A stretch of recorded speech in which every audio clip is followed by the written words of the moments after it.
You're listening to Life Unrehearsed with Matt DelVecchio and Stephanie Erickson, tackling the topics that life throws in your way. Brought to you by Severia Mobility Products, providing you better mobility for life. Call them at 1-800-931-5655. You're listening to Life Unrehearsed. Good afternoon. I'm Stephanie Erickson, social worker and family caregiving expert, here with my co-host Matt DelVecchio, who specializes in free retirement home search and senior transitions. Now, are you worried about what you'll do after retirement with changes, money, time, lifestyle? Well, coming up, we're going to be speaking with Robert McFadden, certified life coach, all about retirement.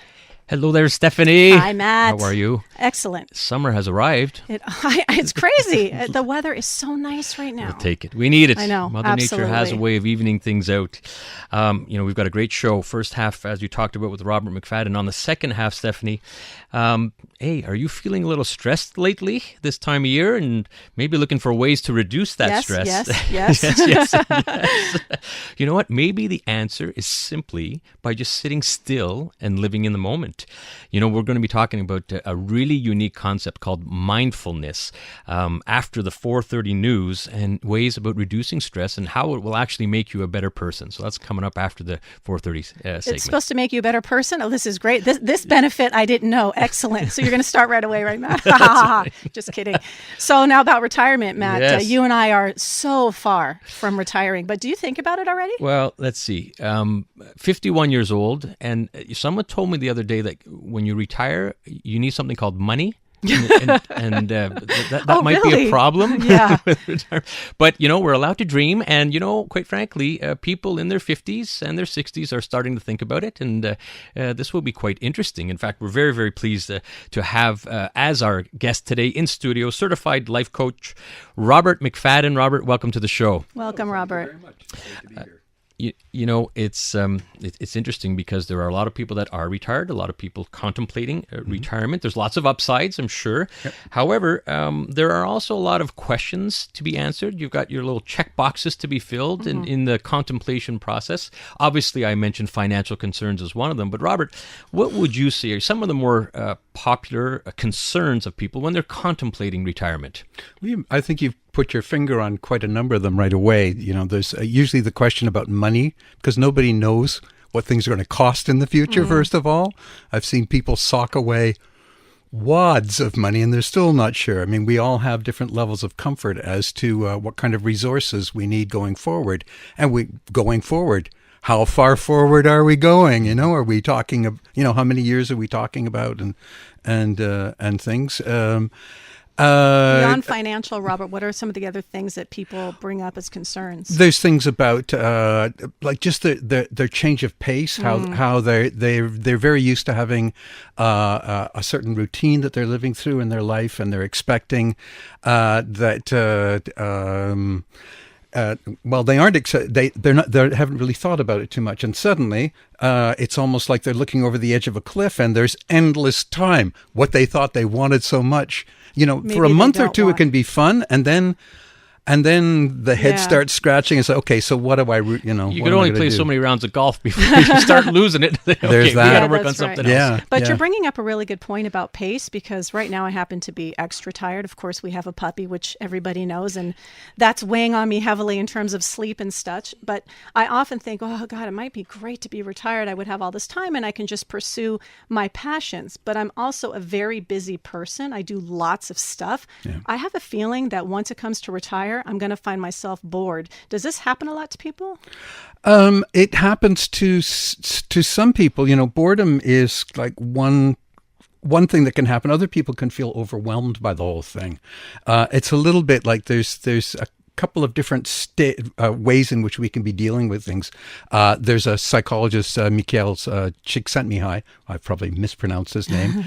But he has a thing where he talks about optimal experience. And on one hand, it's boredom, where we just don't have enough challenges, and overwhelm, where we have too many. And what you want to be is in the middle. Which is the same thing for life, actually. Yeah, no, exactly. You're listening to Robert McFadden, certified life coach, and we're talking about the ups and downs of retirement. And by the way, if you do want to call in, we'd love to hear from you. And how has retirement been for you? Has it been stressful? Has it been great? Please call us at 514-790 0800 or text us at 514-800.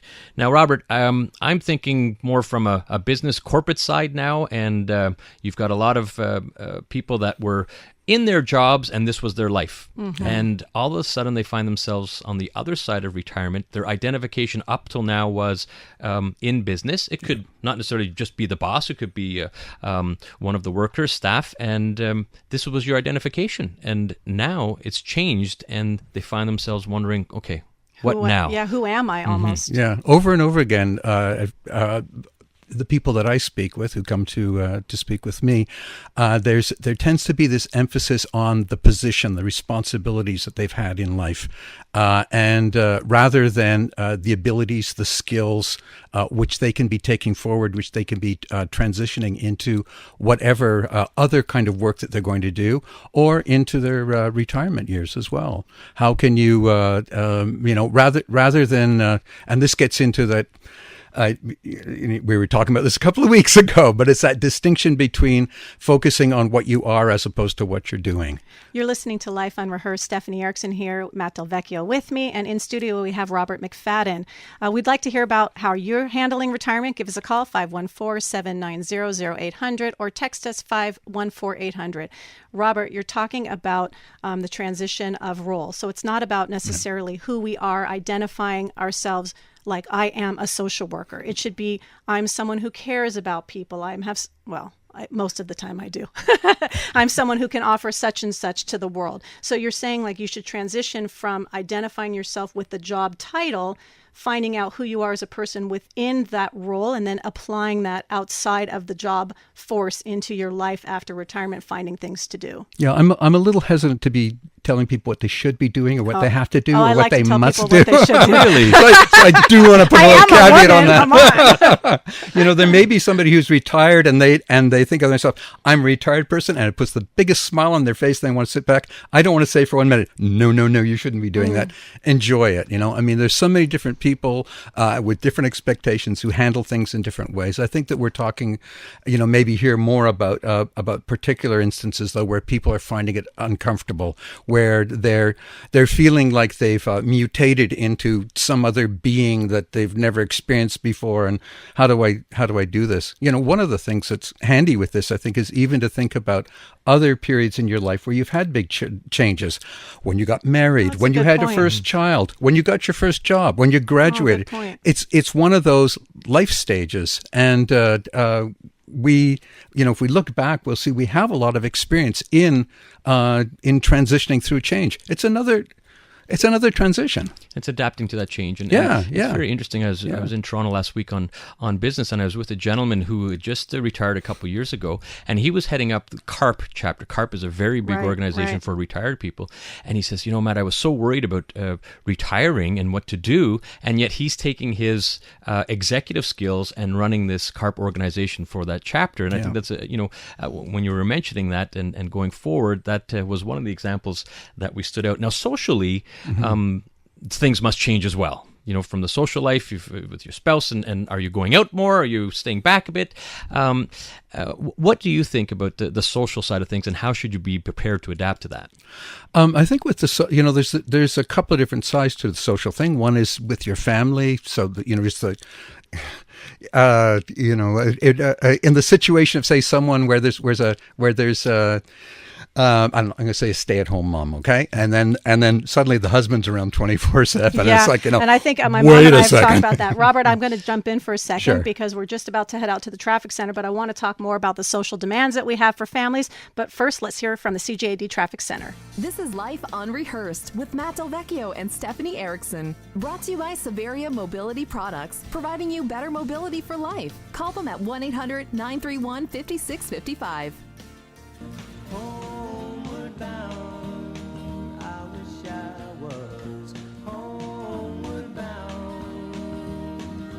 Home where my thoughts Well, a little Simon and Garfunkel left for us. Classic. You're listening to Life Unrehearsed. My name is Matt DelVecchio, and I'm here with Stephanie Erickson. We're very pleased to have certified life coach Robert McFadden with us, and we're talking about the good, the bad, and the ugly of retirement. That's and right. Robert, just before traffic, we were talking about the social aspect, and I think there's this stigma in a sense that we always see on what others are doing, and we should be doing this or that, but perhaps you were mentioning before, we need to take an internal inventory of what we want to do ourselves first before we start making plans. Yeah.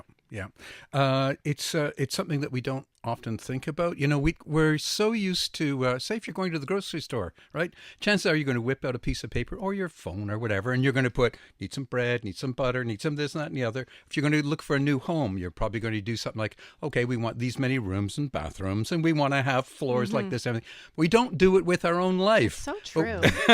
I want to buy a car. Oh, I want this kind of thing and this kind of thing. But when it comes down to what's going to happen in your future, oh, I don't know. You know, we'll see what comes, whatever happens to me. So how can you do that? So you're saying that we take very practical and pragmatic steps to prepare for all sorts of things in our life, but we don't do it for ourselves. And we're talking specifically about retirement. So how do we do that? How do we take an internal inventory and say, okay, I'm going to have some more time on my hands. I won't have the responsibilities of work. What do I really want? How can we go about starting to do this? Really think about what it is we want. Yeah, there's a number of different things that you can try. I mean, one very simple one is to sit down and make a list. You can even start by just sitting down and just taking things out of your head of, you know, I want to live here. I want to do this. I want to see that. I want to see these people. Another way that people can use sometimes is like you take your CV. Yeah, all the things you've done in the past. What is it you liked about each one of those things? What things that you really love there? And just make a note of them. What were the things that you didn't like there? What were problems in there? Note those down, but with those things that you don't like, you can be then going to the next question of what is it I wanted to have in place of that? So it's kind of like removing yourself from the definition of what things are and trying to find the emotional component of what felt good about certain situations and then applying those feelings to now how can I recreate those feelings in other aspects in my life. You can be even just going through to it's like there's an aspect of this which is just like priming the pump. When you start thinking about things that you like, that you love, that you enjoyed, it starts bringing on new things, right? Often with retirement, we're thinking about our worries all the time, and it's a little bit. You know, I talked the other time, too, about being stuck in a mud puddle, and we're just so obsessed with the mud puddle that we don't look up and see the beautiful clouds in the sky and the birds twittering in the trees and stuff. We want to take a look up and say, what is it that I do want to have? Where am I heading to? And, you know, that segues right into upside. And you're listening to Robert McFadden, certified life coach, talking about retirement. And we still have a few minutes left in this segment. So if you want to let us know, how has retirement been for you? You find it stressful or you enjoying it? So give us a call at 514-790-0800 or text us at 514-800. All right, Robert, there are obviously concerns, but there is an upside to it. And one thing that I see in my world, which happens to be usually on the second half of retirement, when they're looking to go into senior residences or retirement residences, and so often I've heard, I wish I should have traveled when I had more mobility and more health, and now it's too late. Yeah. And when they were in their time, they were thinking about money, and they didn't travel. We have to save up. And it's a catch-22. Yeah. So from your perspective, one of the upsides is if you have the ability to travel, if you put a little money aside, go for it. Yeah. You know, you're raising a very interesting point there that a lot of us go through our life strategizing that I'm going to get myself to this point, and then I'm going to be free, and then I can go and do all these things. I had a conversation with someone just recently. They lived their life like now. This is a couple in their one is 62, one is 60. Their retirement happened 4 years ago, and they worked like dogs to retire. And then after 4 years, the husband has come down with just a debilitating syndrome. Terrible. He's in the hospital, and he's going to be there at least a year, if not more. But so there's this thing about just doing some stuff Yeah. now. Don't wait until you retire. Exactly. You don't have to sell the farm, but Yeah, live in the moment. enjoy because the our moment might be too, that yeah. right out. Robert, we got a caller in. We've got Tracy from Hudson, and she wants to talk about retirement. Hi, Tracy. Welcome. Hi, thanks for the discussion. So, are you retired? I stopped working 2 years ago. I'm 57 now, so a little bit earlier than a lot of people. Well, for you. congratulations for that. So, how's it going for you, your retirement years? It's been a journey, and it's been an emotional thing for me to sort of work through. And it was a kind of an interesting challenge at this stage of my life, after having been a teacher for many decades, to get up in the morning when all my colleagues were going back to work, and I knew the pattern, and I didn't have to. And there was some anxiety about that for sure at the beginning. So you're talking about the routine, so the change in the routine.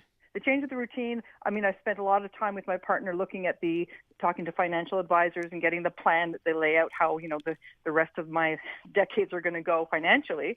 So that was certainly a step I had to take to feel a bit more confident.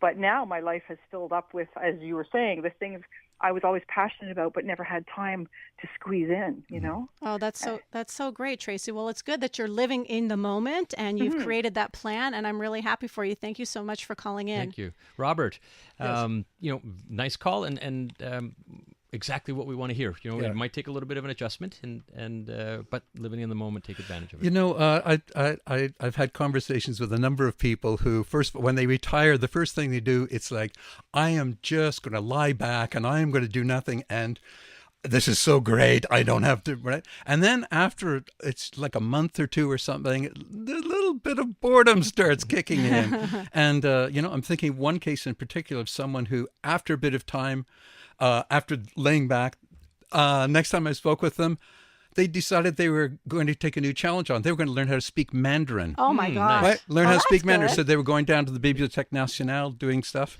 And anyway, they ended up going back into the workforce a year later Wow. in China. Oh, my gosh. Fantastic. That's That's what good. we want to hear. Interesting. Yeah. I just wrote an article in the Suburban on this exact topic about going to school in retirement.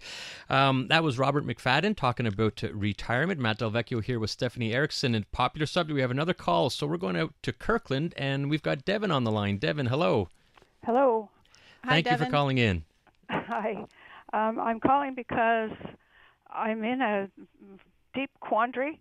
I don't know how to get out of. I looked after my mother for 25 years until she died in 2012, and she had left my brother and me her house, and then my brother died, and his daughter, he left everything that he had to his daughter, and his daughter has sued me.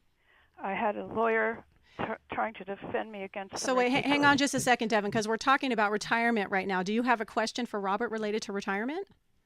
Yes, I don't know how to deal with this. I have no income.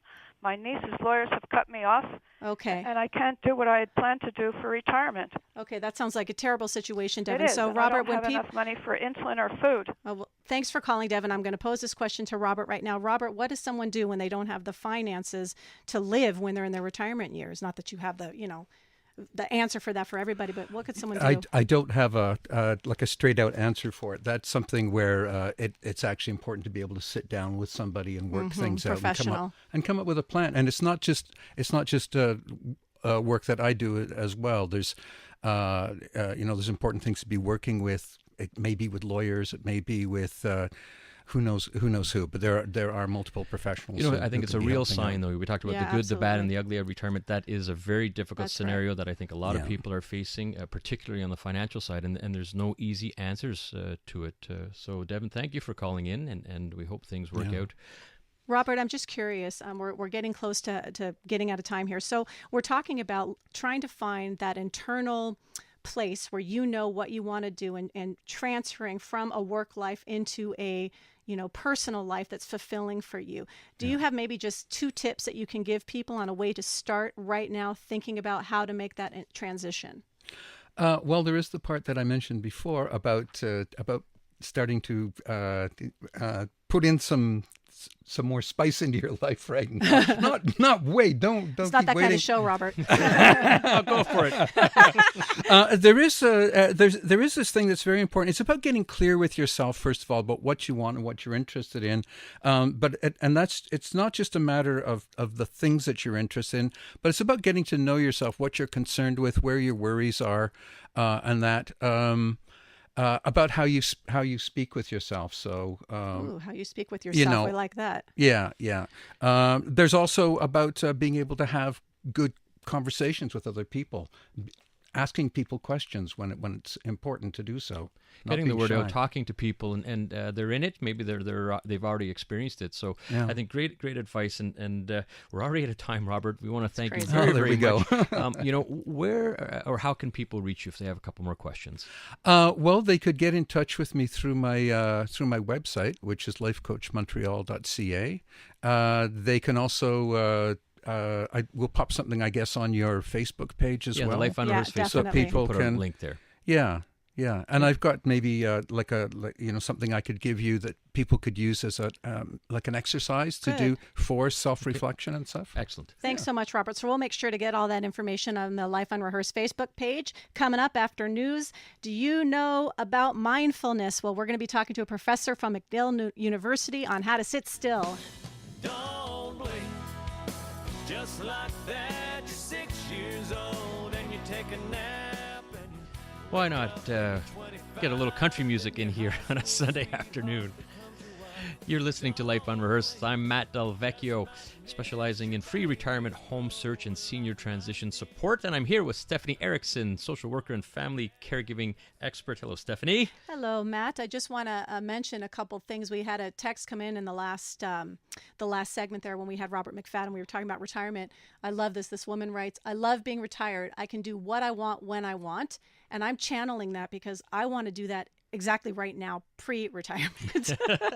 And why not? Yeah, Why not? exactly. And we also had that poor lady from Kirkland who was having a very difficult time both Yeah. financially and legal matters. And we want to remind everyone, if you really have no place to go, you do have the CLSC as a first resort. They have social workers that help guide you in these difficult situations. So Devin, we hope everything works out for the best. And Robert did say to have her go to a lawyer. It sounded like she was having legal trouble. So I think that was good advice he gave her, is to speak to a lawyer for sure. But let's jump right into it. So we have all the time in the world. I'm so happy for this topic because this is a practice that I have taken up, although I might be schooled and find out right now that I'm not doing it right. But we're going to talk about the benefits of mindfulness. And I'm wondering if sitting still and just observing each detail at the present moment is actually beneficial for our health. In studio, we have with us Dr. Joe Flanders. He's a professor at McGill University and the founder and director of the Mindspace Clinic. Welcome to the show. Hi, thanks. Nice to be here. So, Joe, is it really that simple? I just sit still, pay attention to what's happening around me, and my health improves. It's a little more complicated, but that's, I figured, hey, just those spouses that are sitting on the couch doing nothing, maybe they're onto something right here. there is something to say for keeping it simple, as we'll see as we get into our conversation here. So it's not that simple. So what is mindfulness then? It's not just, because I was under the impression it's just kind of sitting still and observing what's happening in the moment. Like, oh, I smell the flowers, I feel the wind on my skin, I hear the laughter of my daughter, something like this. Is it more than that? I think you describe it actually quite well. I would say mindfulness is a state of mind where we're sort of open and receptive to what's happening in the present moment. And so it's a skill that we need to develop because our minds are sort of by training and by habit so distracted all the time.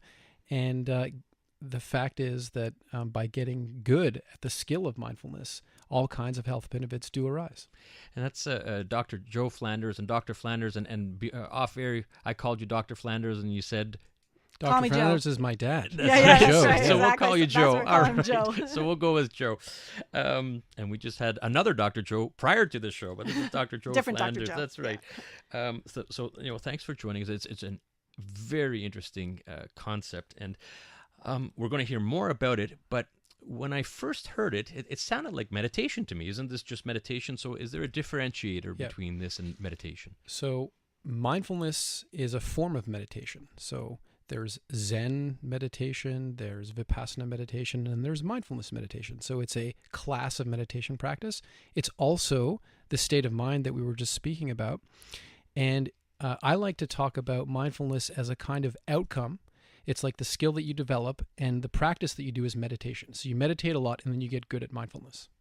You meditate a lot. Okay, so we're going to have to break that down to get some good tips on how to meditate. But I just want to talk first, before we get to how to actually go about it, about some of the benefits. Before we went on air, we were talking about how there's been a lot more research these days about the benefits of mindfulness, and research is showing it, which is helping the field, because now people can put some science to it and they tend to start believing it, and then it goes out into treatment centers and stuff. So talk to me a bit about some of the physical and mental health benefits that we've seen through research. Sure. So most people are aware that chronic stress has a broad range of health, negative health consequences. And you could think about practicing mindfulness as, in many ways, a really powerful antidote to many of those things. So in chronic stress... It's your blueberries for your mind. There you go, yeah. In chronic stress, our bodies and our minds are sort of constantly, chronically over-aroused, over-excited, over-stressed. And mindfulness, as I say, is a nice way to sort of break some of that chain of just being activated so much. And so a lot of the health benefits arise as a consequence of not being chronically stressed. So our bodies are less hyper-aroused all the time in a physiological sense. Maybe cardiovascular risk is going to be diminished. And of course, the biggest impact, I would say, is in the field of neuroscience and some of the impacts on how meditation can affect the brain. And in mental health, a variety of disorders and mental health issues can be resolved through treatments that are based on mindfulness. You're listening to Life Unrehearsed. That's Dr. Joe Flanders. We're going to call him Joe. And Joe is the founder and director of the Mindspace Clinic and a professor at McGill University on this unique concept of mindfulness. So obviously some very significant mental benefits, physical health benefits as well. When I was reading through it, I had never heard about it. And what I thought was interesting was it really helps you with your listening skills and helps you become a better communicator. Sure. Yeah, it's one of the things that comes up a lot in our trainings. I don't know if you've ever had this experience, but I know I have. When you're talking to somebody, you're sort of, in a way, in parallel, kind of working your agenda. So how am I going to respond to that? And what's a good time for me to jump in? I really want to make this point. And we're only really paying attention like maybe half the time to the person. And when you develop something called mindful speech or mindful communication or mindful listening, you develop the habit and the capacity to be fully present with the person. And you listen really to understand as opposed to really get your point or establish what you want to establish in the conversation. And one of the consequences of that, many people will report, and there's some research on this as well, is that there's just a deeper, more meaningful connection and much clearer communication, which kind of... cuts off a lot of those misunderstandings, a lot of some of the negative outcomes. And so it's a really nice way to feel more connected. And we know, you guys know this very well, that happiness and health in the long run depend very much on our relationships. It's a very key skill. Yeah, and I would actually argue that one of the things that is the most important, or maybe the most, is our relationships and connections with others. Because, Matt and I see it in our work, and I'm sure you see it too, Joe, is at the end of someone's life, they're not talking about, the job that I had. They're talking about, I wish I would have connected with my daughter. I wish I would have listened to her when she came to me crying about such and such that was going on at school. And it really is a lot about the relationships. So when you do these techniques or these workshops with people, do couples come in together? Is that a part of mindfulness? Can you do mindfulness communication classes too, or is it just for yourself personally? Well, we've done lots of training with couples. I would say that most commonly our trainings happen in groups, and sometimes couples join the group together. And I've done plenty of kind of meetings or trainings, me and a couple. And sure, this is an important part of how we develop our mindfulness skills in relationship. It's very interesting. That's Dr. Joe Flanders talking about mindfulness. I guess one of the things that we're all want to know is just the steps of how this process works. It's very, very intriguing. And Yeah, but even beyond the steps, Matt, I want to know how much time does it take? Because which is part of what you're talking about is you're supposed to take time, and then you'll, I guess, enjoy your life more if you just take that time. But that's a struggle too, huh? Exactly. It's a balance that somehow you're going to have to work out. So when we come back, we're going to be talking to Dr. Joe Flanders about the steps and the amount of time that will be required. And our show is called Life Unrehearsed. The show is also live, and when live shows, things happen. And there happens to be a fire alarm at the traffic center going on, so there will not be a traffic report right now. And we're just going to head into commercials right away, and we're going to talk about the steps of mindfulness when we come back. This is Life Unrehearsed with Matt DelVecchio and Stephanie Erickson. Brought to you by Severia Mobility Products, providing you better mobility for life. Call them at 1-800-931-5655.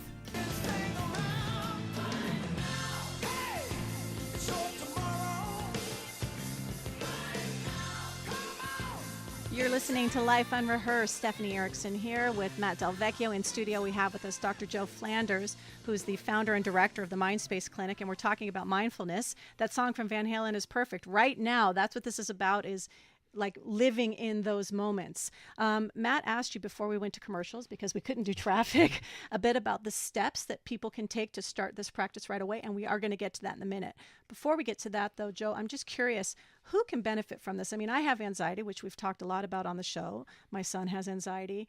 I use mindfulness. I do use this, and I do use a bit of meditation. It's helped me a lot. So anxiety for me is kind of like a no-brainer. Who else could benefit from mindfulness? Sure. Many people will say, oh, meditation, there's no way I could do that. My mind is too busy, or I have ADHD or whatever. And that's really nonsense, I would say.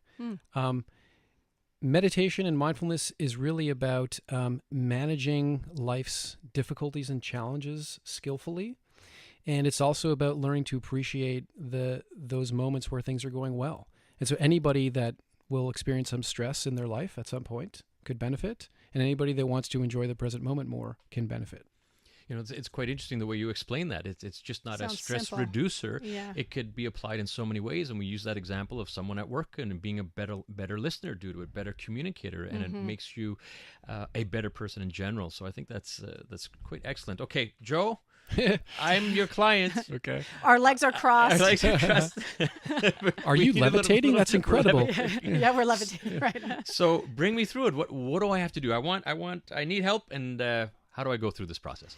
So I think the key basic steps are to find something in your experience in the present moment to anchor your attention on. So we most commonly use something in the body, because the body is always present. You can't breathe 5 minutes ago. You're breathing now. So you find the sensations of breathing in the body. You could also use other senses. You can use your vision to like find something to look at or listen to something. And just take an interest and an open and curious attitude towards that thing that is unfolding in the present moment. So if it's breathing or vision, am I visualizing something, or just concentrating on the breathing and just go in that moment? Just paying attention, whether it's through listening or feeling in your body or looking, paying attention to that one thing that you've made your anchor. I think for me, Matt, when you're asking, oh, sorry, I didn't mean to interrupt you, Joe, but when you're asking about that, for what I do is, for example, when my kids are outside, they're playing, or with the puppy and we're outside, and I'm watching it, but I'm not just watching it, I'm living it. I'm going, oh, look how cute my kids are. Look how they're interacting with the puppy. Look at their smile. So it's almost like I'm in my head acknowledging what I'm living, and that helps me sort of kind of ground myself in the moment. I don't know, is that right? That's really interesting. You're sort of enhancing certain aspects of your experience by really pointing to them or encouraging yourself to tune into them. Yeah. So that there's definitely, that's kind of I would think of that as a bit of a gratitude practice, maybe. Okay. And what I would encourage people to do to sort of get into a pure mindfulness kind of practice would be to take an interest in what's happening in that moment, and then do your best to stay there. Because when we do that, okay, now you got me. You'll probably notice that when we try to pay attention to one thing, our mind jumps around to a million other things. And this is where the magic really happens, or this is where the skill building really happens. So you're paying attention to something, and then within a millisecond or 10 seconds, your mind wanders off to something else. Oh, whoops, I forgot to write down that I need bread tomorrow or something. Bingo. Yeah. And this is the key part, because this is how our mind works. And maybe some people are thinking, well, I'm supposed to be present here and I'm doing it wrong if my mind has wandered off. And that's the whole, the key there is this non-judgmental and open attitude that we're trying to cultivate, where it's like, oh, wow, incredible. My mind just, went off to that other thing. So bring it back. And you bring it back. And you do that. You might have to do that 1,000 times if you're practicing for 10 minutes. But this is the repetition and the skill development that's training your brain in this new way. It's Dr. Joe Flanders talking about mindfulness, and you're listening to Life Unrehearsed. I'm Matt DelVecchio here with Stephanie Erickson. So, Joe, I'm envisioning that 6-foot putt that never goes in. So if I envision really hard, it's going in. You brought up an interesting point. And in listening to you, you're just training the mind as if it's an exercise. Like it's a muscle. Yeah, it's just it's a mental training exercise, but it makes a lot of sense when there are so many distractions in our lives, and try to get into that zone. So I would imagine outside environment factors play a role. You want to put yourself in a position that you're not distracted. Sure. Let me just say really briefly this notion of training the brain like a muscle. This is a relatively new development in neuroscience and neurology. We used to think that the brain was relatively fixed, but we now know that the brain is an organ of experience, and it's adapting and shifting and remodeling itself depending on what's actually going on in our lives. And we can actually change the structure and function of the brain in attentional areas and emotional areas to get more skilled and more efficient at mindfulness. So it's really quite exciting. So we're starting to run out of time, Joe. I just want to get back to Matt's point so you can just answer real quickly. Yeah. So he was talking about the environment. So the first time we try this, is it important that we remove ourselves and go in a quiet space, or should we go ahead and just try it in the car wherever we're at? Sure. So because we're trying to get really sensitive about distraction and really stay in the present moment, it tends to be easier to be in a quiet space when you're alone. If you're like the Roger Federer of tennis, then you can go meditate in traffic. But if you're just beginning, it's probably good to do it in a quiet room when you're on your own. Joe, that was fantastic. We're already out of time. There's Dr. Joe Flanders, founder and director of the Mindspace Clinic and professor at McGill University. Joe, how can people reach you? So probably the easiest place is mindspaceclinic.com. I'm also Dr. Joe Flanders on Facebook and Twitter, and really looking forward to hearing from people. Awesome. Great. Thank you so very much. Now, next week, you could join us as we talk with Beth Citrin about dignity and caregiving, and we have a really interesting guest. We have a mom of a transgender teen that will be talking to us. So thank you very much for listening to Life Unrehearsed. You can catch us every Sunday live at 4 o'clock. News shortly.